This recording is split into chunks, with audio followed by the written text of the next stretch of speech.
Hello and welcome to another Demon 212 PC review. Today I'm going to be taking a look at Duke Nukem Forever, which if you've never played it before, well, it's a first person shooter and, well, it's a Duke game, so basically it's incredibly offensive, incredibly funny, high octane action with barely relenting, well, octaneness. It's just like pretty much full on for the most part, and when you're not fighting you're solving some puzzles which usually fairly basic, but either way it's nice to have them because at least it's not a generic run and gun shooter, for example featuring a hero who has to save the day by killing a bunch of aliens, going through the same generic level design over and over again, just like a game on the Xbox I know. So anyway, campaign, multiplayer and options. I'll do my best to show the multiplayer off, but obviously as with online I can't guarantee I'll be able to find a game, and at the end of the day it's online multiplayer. What do you need to know about it?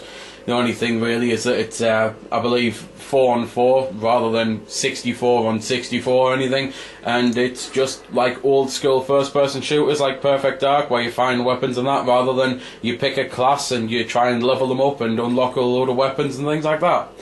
So being a PC, you got the full customization options there, so nothing really much to say because if you played a PC game you know what to expect. So let's jump into the campaign then.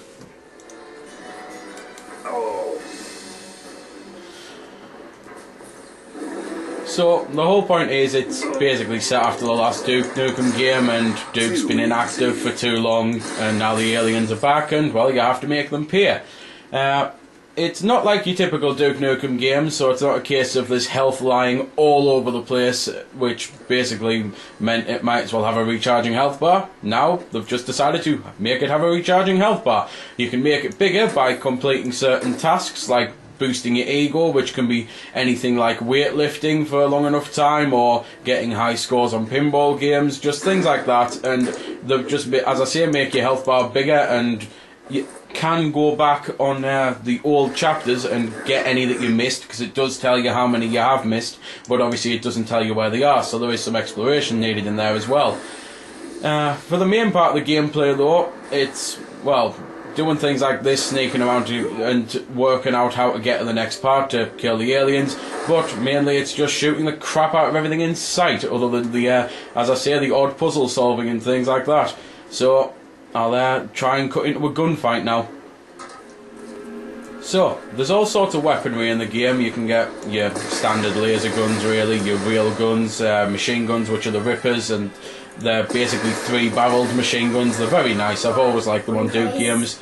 The good old-fashioned shotgun, gold Desert Eagle type thing, just loads of pretty much everything you've seen before really. The Devastator thankfully makes a return, the RPG, just things like that. It's, as I say, if you played a Duke game then you're going to be able to recognise this as a Duke game straight away, because it's only got a couple slight differences about it, which is the health bar. You can only unfortunately carry 2 weapons rather than being able to carry a whole, well, arsenal.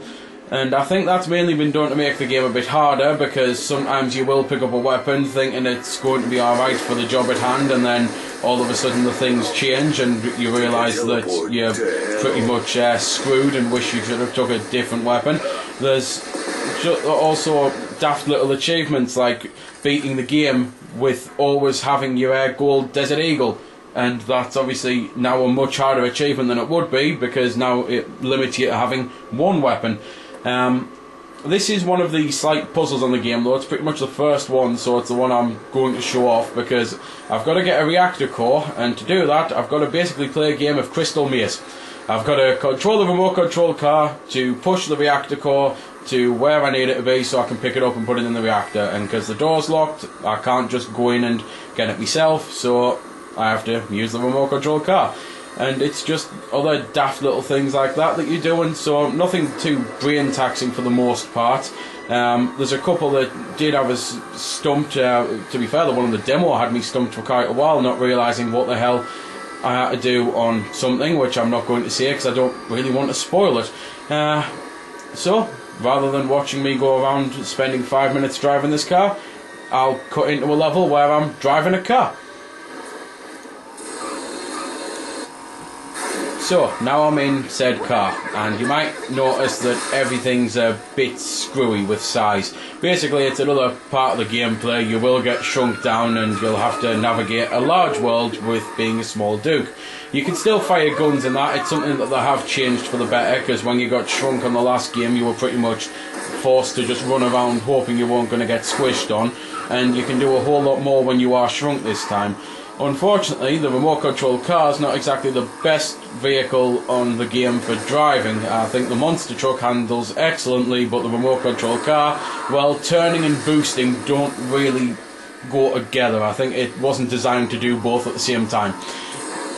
Speaking of boosting though, you might have realised at the bottom of the screen there is a Fahrenheit meter bar. It basically shows how hot your nitros and that are going, so you have to, well, lean off the brakes a bit. It pretty much appears for a lot of things, such as getting on giant guns to take down motherships and things like that, so you know that you can't just fire or boost continuously or anything like that.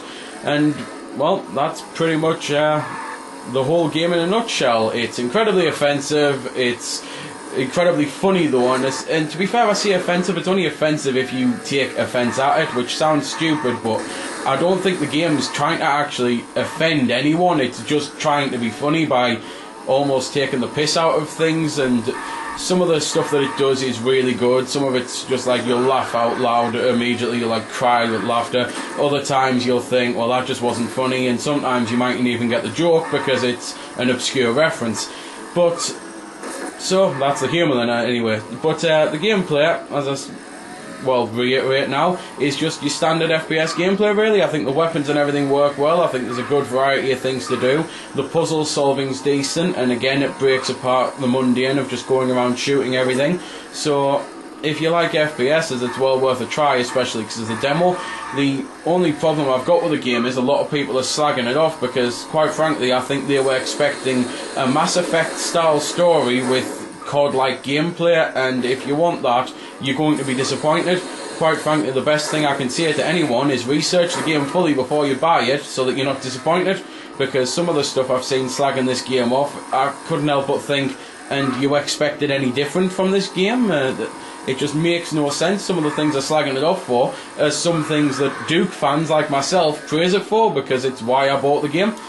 But that's everything I can say about the one player, so I'll cut into the online if I can get a game. But to be fair, the only thing I can mention on the vein of both is the achievements in the game. I've not found an achievement so far that's online only. Everything appears to be gettable in the one player, and that's something that I'm quite happy with, because it means that you're not forced to playing hour after hour online to get an achievement if you want to go for the full 1,000 on an Xbox, the Platinum on a PlayStation, or just the full 50 on the Steam game. Well, I think it's 50, it's usually 50. Anyway, I'll cut into the multiplayer, as I say. Well, I've not exactly been able to find an online game. I've been able to create a match and wait for players. No doubt someone will come on and kick the crap out of me, because I'm sitting in one corner of the room while the TV and the camcorder are in the way on the other side of the room, playing on a laptop where the screen's all of a sudden 20 feet away. But I don't really care about my own stats, and it's not as if I'm really bothered about unlocking stuff, because while I said the game doesn't have any unlockables, I mean it doesn't have any COD style unlockables, as in you can't play the game for 17 hours a day getting all the best kit, all the best weaponry and things like that, which is something I absolutely hate about multiplayer games these days. This is a case of you walk around, as I say, you find the items. If you find the weapon, you can use it. If you find the steroids or beer or things like that, you can use it to increase your melee damage or your defense. That's basically steroids melee, beer is defense, and it's just a fairer way of doing it. The unlockables on the game are actually your things like hats or clothing, so you can play it and unlock things for your penthouse as well, like statues, just things that no one really cares about, but they make the multiplayer a whole lot fairer. And it's personally why I think this is a hell of a lot of a better game than the majority of stuff that comes out a day. But at the moment I am currently getting the worst lag and the worst luck. I've got one family member singing right next to me and I'm trying to stop them. You can probably pick it up, unfortunately. I've got one family member trying to go to sleep and snoring next to me because he's been at work all day, and I do feel crap, but I am on the last segment. And I've got another family member inviting all of his mates around from school to play Call of Duty for that said 17 hours. That's probably the worst part about why I slag off COD, because I see it every single day. I see the people who sit and play it all day, every day, getting all the best kit. And it's why games like this, I personally think, are a necessity in the online gaming genre, because they balance it out again, they make it fair, and they make it fun. So, that's pretty much everything I can say about the game. You've either seen enough to know you're going to like it now, or you've seen enough to know you're going to hate it, but do remember, demos are there for a reason, and I will say the gameplay of the demo is pretty much match for match with the game. Sometimes I know demos can be misleading. I've played games before where I loved the demo, hated the game, or hated the demo, loved the game, but this, it's pretty much identical. So, that's that then. So there we go then. That's been the review. I hope you found it helpful. I don't score the games because that's based purely on opinion, so instead I'll leave you to make your own mind up. So thanks for watching, and if you've got any questions about the game that I didn't answer in the vid or that hasn't been answered in the comments, then feel free to ask and I'll help if I can. Also, if you did find it helpful, don't forget to check out my channel because there's plenty more like this up there, and don't forget to subscribe because there'll be plenty more to come as well. So until next time, this has been Demon212, signing off.